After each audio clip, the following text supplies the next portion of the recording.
notes don't fit in very well with the chords. I should have planned this out better. They do for the chorus, huh? I'm going to talk a little bit. I'll get back to that in just a second. It is Friday, September 6th. A couple more days till camp starts. I'm getting all jazzed about it. And putting out lessons on jazzy tunes. I hope you guys like this, or I hope some of you have seen it. We did have 2 new lessons this week. Nesh put out a lesson on, we're going back to the 60s. Leslie Gore, It's My Party.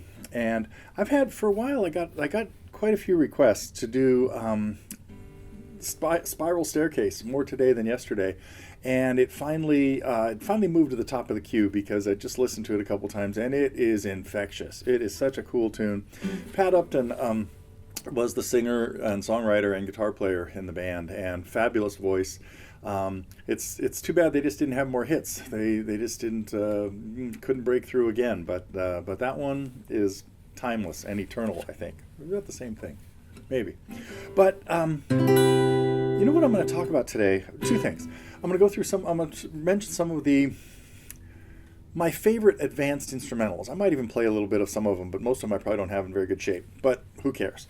And then I'm going to go into in the more today than yesterday lesson. I did 2 things that I don't do very often. One was there were 2 separate segments that were unrelated to the song, kind of.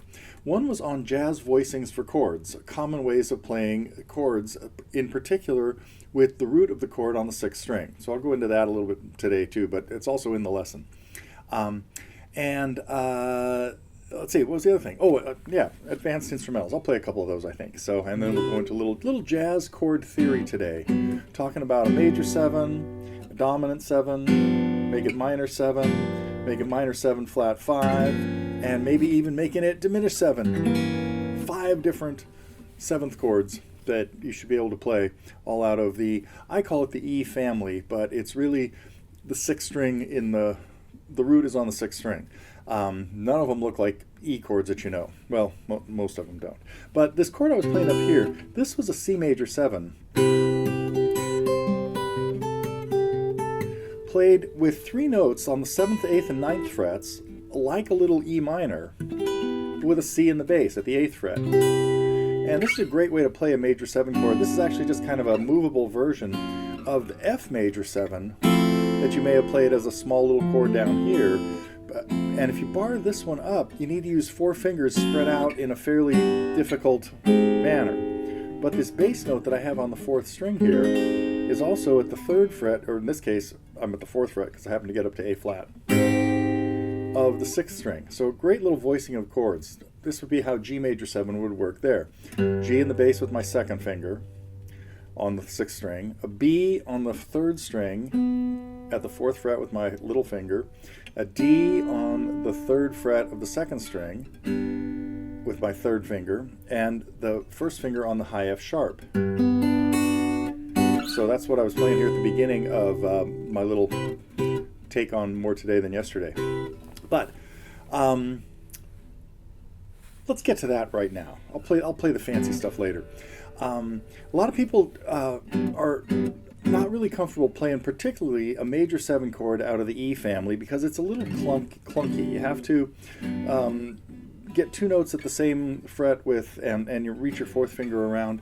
But what jazz guitar players do is typically only play 4 strings and kill any strings they don't need, and then sometimes just grab them with the right hand, and in particular, or just strum them. And that's what I'm doing here. I'm playing a G major 7 with the G in the bass on the 3rd fret of the 6th string with my index finger.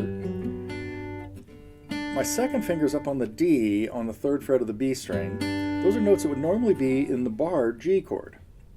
And the note on the 3rd string, that is the B at the 4th fret, you would usually play that with your 2nd finger if you're playing a full bar G, but in this case you're going to use your 4th finger for that, because your 3rd finger has to play the F sharp on the 4th fret of the D string.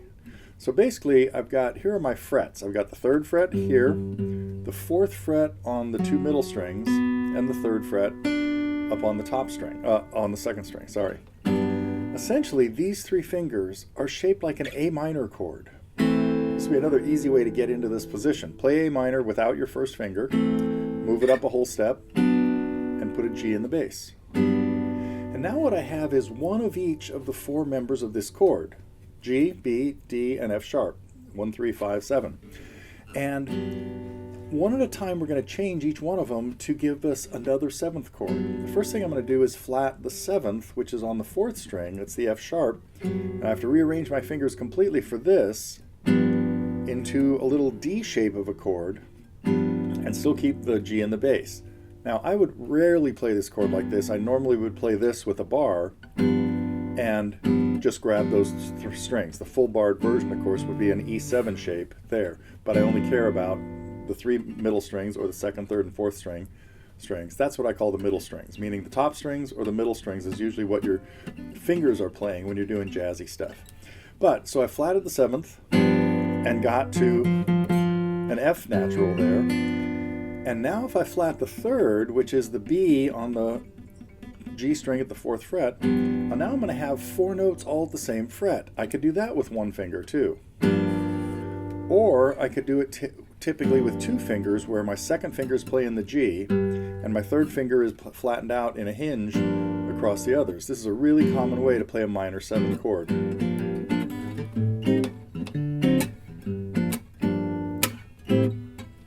Anyway, now I can flat one more note in this chord, and that would be the 5th, which is up on the 2nd string, by going back to what looks like an A minor chord again, an A minor shape, but all 3 of them are 1 fret lower than where they were when it was the major 7 shape.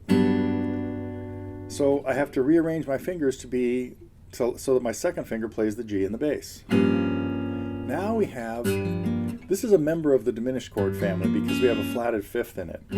And so sometimes this chord is called half diminished because it doesn't have a diminished 7th in it, but it's more commonly called minor 7 flat 5. And now I can do one more thing in here. I can flat the 7th again. The F that I have in here on the 3rd string can become an F flat by making a little hinge back at the 2nd fret again. And now I have a fully diminished 7th chord instead of a half diminished. And you may be familiar with this chord played as a little parallelogram shape where I've got 2 notes at the 2nd fret and 2 notes at the 3rd fret. And all I've done for this one is move the G from the top string to the bottom string, and the other 3 have stayed the same. So one of the songs, anyway. Okay, so there you have 5 members of the 7th family, all with the 6th string when the root is on the 6th string. Major 7, dominant 7, just known as 7, minor 7, minor 7 flat 5, and if I double flat the 7th, I have a diminished chord. And they're all just 1 note changing from in that sequence. I have what is that song called? Along the Way. I have a bossa nova tune I wrote about 20 years ago. I'll play a little bit of it. Maybe I'll play a lot of it. Starts with a 7 sus4 chord and goes to G minor. And then to D major 7. Oh, really unusual chord progression. Basically going from this to that without narration.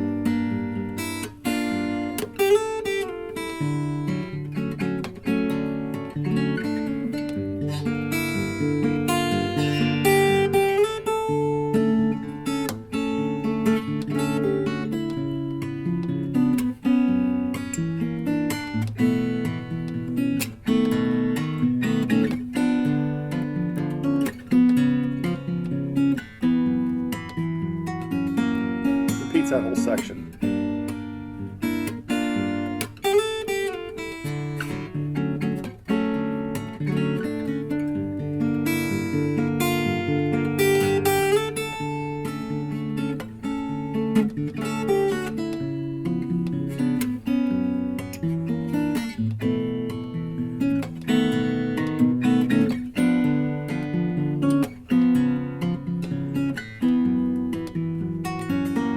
Section B.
section B. I'll do it again.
Closing out with section 1 again.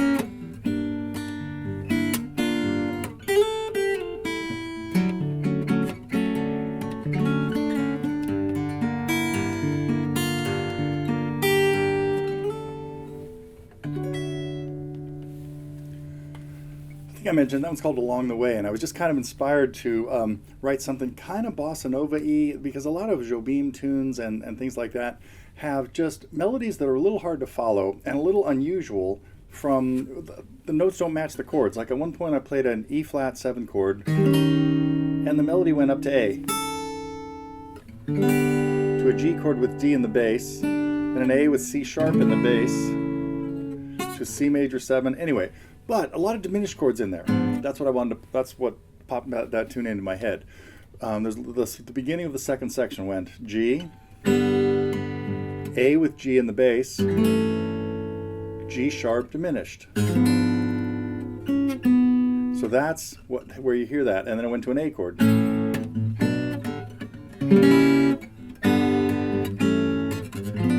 And the fingering on that turned out to be sort of easy, because I played the G with my second finger, then I made a bar for the A chord for A with G in the bass, and then moved the whole thing up a half step and brought my third finger in for the diminished 7 chord that I'd just been talking about a little while ago. Okay, enough theory for today. Let me give you some suggestions of some of my favorite. Well, that one would have to fall in the category, except I don't think I have a lesson on that. I don't even have that really well written out.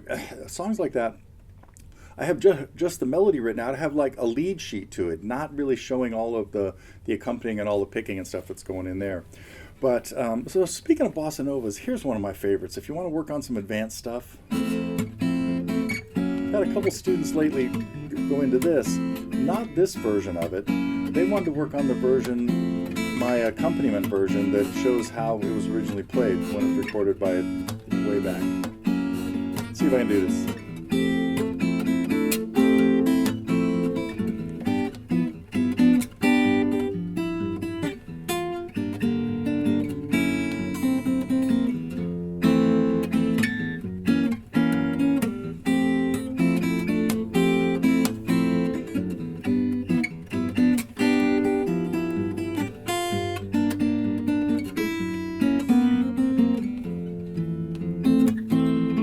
Oh, major F sharp.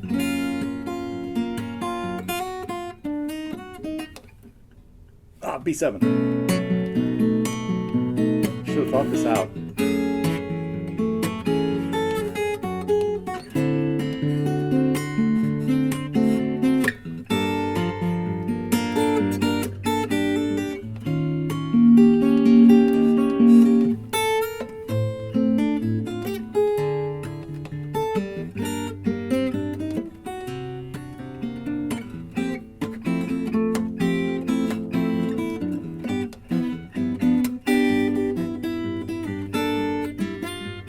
Uh-oh, what is it? F sharp major 7? Yeah! Ooh, lucky.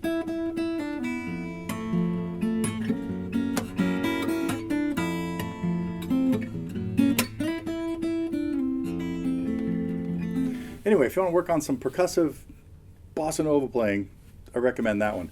Let's see, here's some of my other favorites I wrote down that if you want to challenge yourself, Water Song, another Jorma Kaukonen tune, I mentioned last week, Embryonic Journey in Open G is another really cool percussive tune. And all of these must be on the advanced pack of instrumentals. So God Only Knows, oh boy.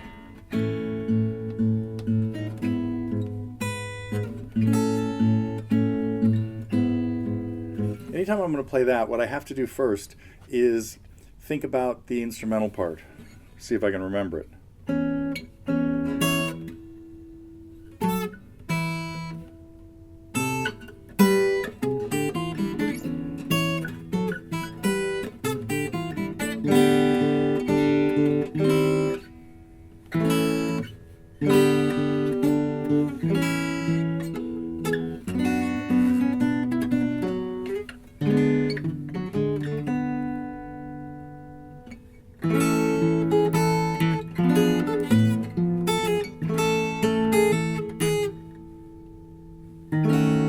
Okay, so that's what I have to do. If I want to play a song like that I haven't played in way too long, like maybe years, I have to review parts that are likely to be sticky. That's one of them. Anyhow, if you want to try a challenging one, try that. Or,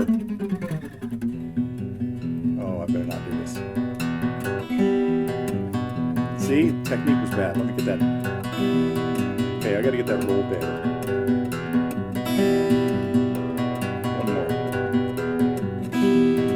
Still not good. Okay, wait a second. Oh, wrong fingers. There we go.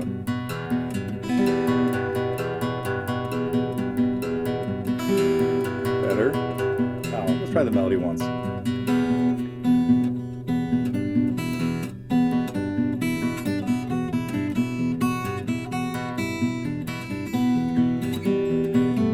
Okay. That's enough of that. But Pipeline is another really challenging one. Oh, there's the Steve Howe ones too.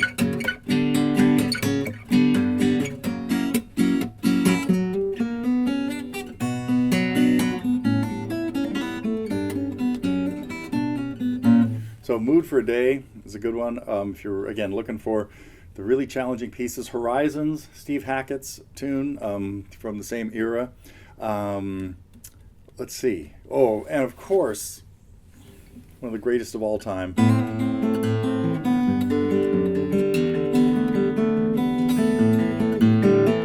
Classical Gas. So there are some of my favorites as far as the advanced tunes go. I know most people would, if you're going to work on those, I usually recommend just trying a couple measures. Don't think about, I'm going to work on this until I get it and can play it perfectly.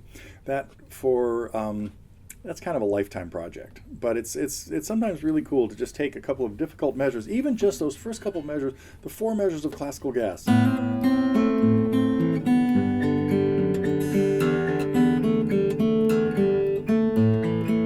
just changed the melody. Let me see if I can get it right.